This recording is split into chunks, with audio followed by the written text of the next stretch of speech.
என்ற வார்த்தையை போட்டாங்க இல்லையா? பாருங்க ஹதீஸ, இந்த ஒரு ஹதீஸ நிலைநாட்டுவதற்காக எத்தனை குர்ஆன் வசனத்தை அவர் மறுக்கிறாரு, எத்தனை ஹதீஸ மறுக்கிறாரு, இன்னும் ஹதீஸ மறைச்சிட்டாங்கிறாரு. அவர் எத்தனை ஹதீஸ மறுத்திருக்காருங்கிற பாருங்க. அந்த ஹதீஸுடைய அத்தனை வரிகளையும் உங்களுக்கு நான் எடுத்து சொல்றேன்.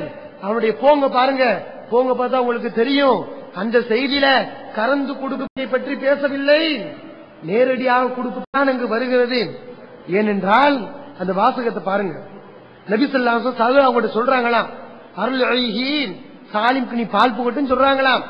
அப்ப சகல அவங்க என்ன சொல்றாங்கன்னா, இன்னஹு லது லுஹியா, இவருக்கு தாடி வளர்ச்சிருக்கேன் எப்படி கேட்கிறாங்க, தாடி வந்திருக்கேன், இவருக்கு போய் பால் கொடுக்க சொல்றீங்களே அப்படின்னு யார் கேட்கிறான்? நான் கேட்கிறேன், கண்ணுக்கு ஒரு பெண்மணி பீச்சு கொடுத்தா இப்படி கேட்பாளாம்? தாடி வளர்ந்த ஆளுக்கு போய் கண்ணுக்கு பீச்சு கொடுக்க கேட்கறீங்களா?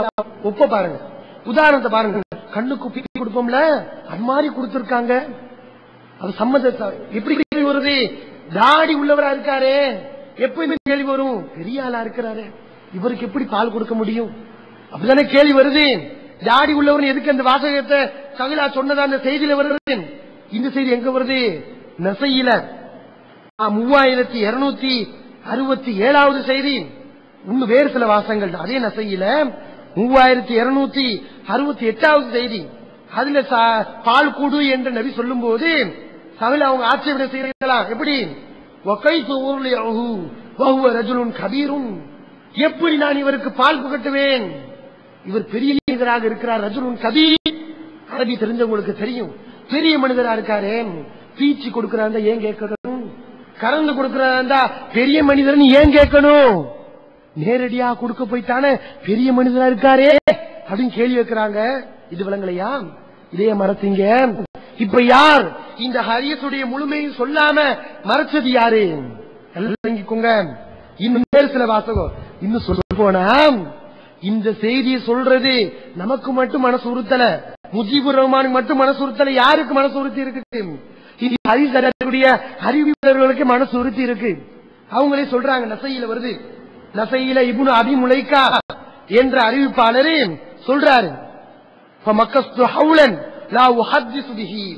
இந்த ஹதீஸ் சஹிலாவுடைய இந்த ஹதீஸ ஒரு வருஷம் நான் சொல்லாமே இருந்தேன். காசிம சந்திச்சேன், அப்பா அவர் சொன்னாரு, நீ பயப்படாத, சும்மா ஹதீஸ சொல்லு அப்படி. என்ன செஞ்சாரா? காசிம் சொன்னாரா? இப்ப நான் கேட்கிறேன், கறந்து கொடுத்திருந்தா அவர் ஏன் பயப்படணும்? உங்க கருத்துப்படி அந்த அறிவிப்பாளர் ஏங்க பயப்படணும்? நீங்க தான் சொல்றீங்க கறந்து கொடுத்திருப்பாங்க அப்படிங்கிறீங்களே, கறந்து கொடுத்தா அறிவிப்பாளர் ஏன் பயப்படணும்? ஒரு வருஷம் நான் சொல்லாமே இருந்தேன், பயந்துகிட்டு இருந்தேன். காசிம் தான் வந்து சொன்னா பயப்படாது, சும்மா சொல்லுன்னு சொன்னாரு, ஏன் பயப்படணும்? நேரடியாக கொடுக்க போயிட்டு பயம் வருது, அதை பயப்படுறாங்க, சொல்ல மனசு உறுத்துது. அப்ப இந்த செய்தி நசையில 3270 வருது. இத மறைச்சாச்சு. அப்படி என்ன செஞ்சாச்சு? இல்லாத மாதிரி ஆக்கியாச்சு. இது மாதிரி ஏராளமான வாசகங்கள். அப்ப இந்த இன்னொரு செய்தி முஸ்லீம்ல வருது, 2636வது செய்தி. அது பால்க்கு புகட்டுங்க அப்படின்னு நபி சொல்லும் போது, அப்ப அவங்க கேட்கிறாங்க, சகலா கேட்கிறாங்க, எப்படி நான் பால் புகட்ட? வஹுவ ரஜுலுன் கபீர், பெரிய மனுஷரா இருக்காரு அப்படின்னு கேட்கும் போது, ஃபதபஸ்ஸம ரசூலுல்லாஹி ஸல்லல்லாஹு அலைஹி வஸல்லம், அல்லாஹ்வின் தூதர் என்ன செய்யறாங்க? சிரிக்கிறாங்களா? அந்த செய்தியில வருது. அல்லாஹ் ஏன் சிரிக்கணும்? கறந்து கொடுக்க எங்க சிரிக்கணும்? கறந்து கொடுக்க பால் குடுமான்னு சொன்னா சிரிப்பாங்களா? அங்க எப்படி வருது? அல்லாஹ்வின் தூதர் சிரிச்சாங்க. அதுக்கப்புறம் அல்லாஹ் சொன்னாங்களா, அவர் பெரிய ஆள் எனக்கு தெரியும், தெரிஞ்சுதான் சொன்னேன், அல்லாஹ் காப்பாத்தணும் இப்படி சொன்னதாக 2636வது செய்தியாக வருது. இதையெல்லாம் மறைச்சாச்சு. சாலிமுக மட்டும் ஊறியது. இதெல்லாம் என் சொந்த சரக்கா? இமாம்கள் சொல்லியிருக்காரா? என்ன இமாம்கள்? பின்பா சொன்னாதான் மார்க்கமா? நாங்கெல்லாம் சொல்லக்கூடாதா? இந்த உசூலாடிய வச்சு நாங்க கருத்து சொல்லக்கூடாதா? பின்பா சொன்னாதான் ஏத்துக்குருவீங்க, இப்னு தைமியா சொன்னாதான் ஏத்துக்குருவீங்க, அல்பானி சொன்னாதான் ஏத்துக்குருவீங்க. சொல்லுங்க, மக்கள் என்ன செய்வாங்க? நல்லா அந்த மதுவாதிக சொன்னாங்க பாருங்க, அபூ ஹனீஃபா சொன்னாதான் ஏத்துக்கணும், ஷாஃபி சொன்னாதான் ஏத்துக்கணும், அஹ்மது சொன்னாதான் ஏத்துக்கணும் சொன்னாங்களே, அந்த கருத்துல இப்ப யார் போயிட்டு இருக்கா? முஜிபுர் ரஹ்மான் உமரி போயிட்டு இருக்காரு. இதே கருத்துல நம்முடைய சகோதரர்களே, நம்மளும் போனோம்னா நம்முடைய ஆகிரத் என்ன செய்யும்? பாலா போயிருங்கிறத நாம் உணர்ந்து கொள்ள வேண்டும். இப்ப இவர் குறிப்புங்கிறாரே சாலி மட்டும் உரிய சட்டம்னு நான் சொல்லட்டுமா? நபி என்ன பண்ணாங்க? தொழுகையில கைய உயர்த்தினாங்க, நெஞ்சில கட்டாங்க, இது நபிக்கு மட்டும் உரிய சட்டம். அத்தையாத்து துவா ஓதுனாங்க, இது நபிக்கு மட்டும் உரிய சட்டம். நான் சொல்லட்டுமா? நான் ஒரு 50 ஆயிரக்கணக்கில் எடுத்து போறேன், நபி பண்ணதா வருமே, இது நபிக்கு மட்டும் உரிய நான் எங்க போறது மார்க்கம்? அப்ப உரியதுன்னு சொன்ன நம்ம யூகமா சொல்ல முடியாது.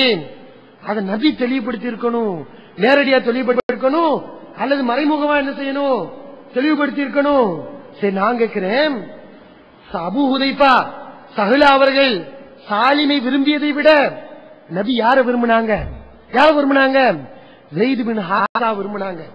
அவங்க மேலுடைய பாசம் எந்த அளவுக்கு நபியிடத்தில் மாற்றத்தை ஏற்படுத்தியது?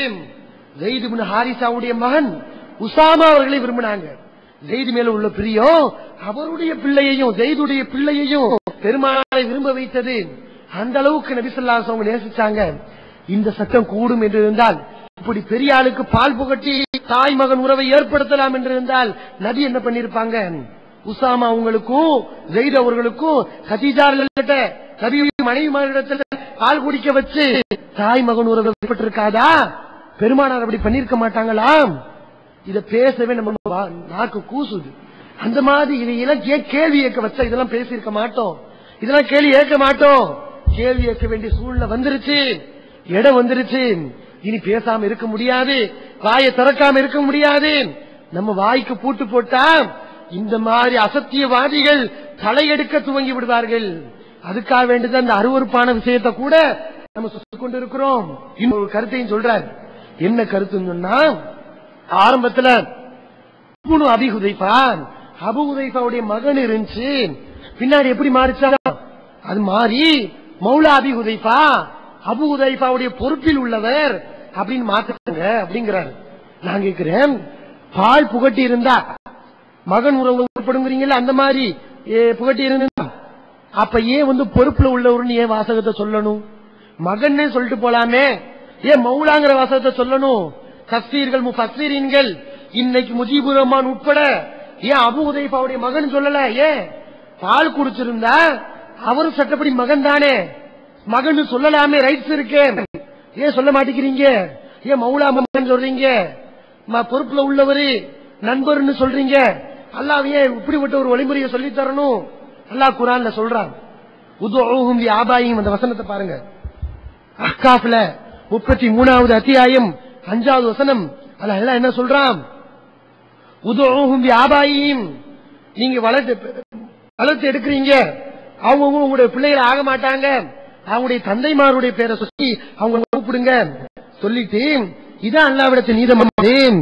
ஃபைன்லம் தஅலமு ஆபாஹும், அவங்களுடைய வாப்பா யாரும் தெரியல உங்களுக்கு, அவங்களுடைய தந்தை யாரும் தெரியல, உங்க மகன் நீங்க சொல்லிடலாமா? கூடாது. ஃபைஹ்வானுக்கும் ஃபித்தீன், அல்லாஹ் எவ்வளவு கரெக்டா இருக்கா பாருங்க. ஃபைஹ்வானுக்கும் ஃபித்தீன், உங்களுடைய மார்க்க சகோதரர்கள் தான். சின்ன பிறந்திலிருந்து வளர்ந்தாலும் சரி உங்களுடைய மார்க்க சகோதரர்கள். மவாலிக்கும், உங்களுடைய பொறுப்புல வளரக்கூடிய நண்பர்கள், நண்பர்கள் எடுத்துக்கொள்ளுங்க, கொள்கை சகோதரன் எடுத்துக்கொள்ளுங்க. இங்கே அல்லாஹ் இப்படிப்பட்ட ஒரு மலிவுரைகளை, அதாவது நீங்க வளர்த்து எடுத்திருந்தால் அது ரொம்ப நெருக்கடியான சூழ்நிலை இருந்தால் அவங்களுக்கு பாலை புகட்டி நீங்க என்ன செய்யுங்க, உங்களுடைய மகன் ஆக்கி கொள்ளுங்க. ஏன் சொல்ற? அப்ப இந்த ஒரு சட்டத்தை நீங்க அமல்படுத்துறதுனால இந்த அல்லாஹ்வுடைய வசனத்துக்கு வெயிட் இல்லாம போகுது. அல்லாஹ் ஏன் இப்படிப்பட்ட ஒரு வழிமுறையை சொன்னான்? அல்லாஹ் சொல்லக்கூடிய இந்த வழிமுறைக்கு மகனை எடுக்கக்கூடாது, அவங்க எப்படித்தான் எடுக்கணும், சகோதரர்களாகத்தான் எடுக்கணும் சொல்றானே. இதுக்கு மாற்றமாக இந்த வசனத்தை மறுக்கிறதுக்கு மாற்று வழியை நபி சொல்லி தராங்க. என்ன செய்யலாம்? வளர்ப்பு பிள்ளைய மகனை ஆக்கிக்கிட்டு இந்த வசனத்துக்கு நபி ஒரு வழி செய்யறாங்க, சொல்லி தராங்க, விளங்குறாங்க. ஹதீஸ்ல இப்னு ஹஜர் என்ன பண்றாரு, சில பேர் அதுக்கு விளக்கம் தரும்போது என்ன தராங்க தெரியுமா? இந்த ஹதீஸ்ல ஹீலா செய்ய, ஹீலானா என்ன? தந்திரம். மார்க்கத்துக்கு தந்திரம் கூடுமா? தந்திரம் பண்ண ஆதாரம் இருக்கு. ஏன்னா அல்லாஹ் என்ன பண்றான், வளர்ப்பு பிள்ளைங்க நேரடி பிள்ளைகள் ஆக மாட்டாங்கிறான். ஆனா நபி என்ன பண்ணிருக்காங்க, நேரடியா பிள்ளை, நேரடி அதாவது பெற்றெடுத்த பிள்ளை ஆகுவதற்கு வழியை சொல்லி தராங்க. அப்ப குர்ஆன விளக்கிறதுக்கு, அதுல ஹீலா செய்யறதுக்கு, தந்திரம் செய்யறதுக்கு ஆதாரம் இருக்கு. எவ்வளவு பெரிய மோசம் இந்த குர்ஆன் வசனத்துக்கு மாற்றம், இந்த குர்ஆன் வசனத்தை மறுக்கக்கூடிய ஒரு நிலை ஏற்படுகிறது. இதையெல்லாம் முஜிபுர் ரஹ்மான் கருத்தில் கொள்ள வேண்டும், நீங்கள் உணர வேண்டும். அப்ப இந்த சாலிமுடைய சம்பவத்துக்கு தப்பா அர்த்தம் செஞ்சது யார்? நாங்களா? இல்ல முஜிபுர் ரஹ்மான்? யூகம் யூகம் சொல்றாரே, அந்த யூகத்தெல்லாம் விடுங்க. நம்மளாம் ஒரு பேணுதல் அடிப்படையில் தான் இருக்கக்கூடும் சொல்றோம். அதுதான் தஃப்சீர் செய்யக்கூடிய. தஃப்சீர்னா என்னன்னு நினைக்கிறீங்க? தஃப்சீர்னா என்ன? அல்லாஹ் எல்லா தஃப்சீர் முஃபஸ்ஸீரின்களுக்கும் அல்லாஹ்வை நேரடியாக அர்த்தம் சொன்னானா? கிடையாது. குர்ஆனுக்கு ஒத்து என்ன செய்வாங்க? அவங்க விளக்கம் சொல்லுவாங்க. இந்த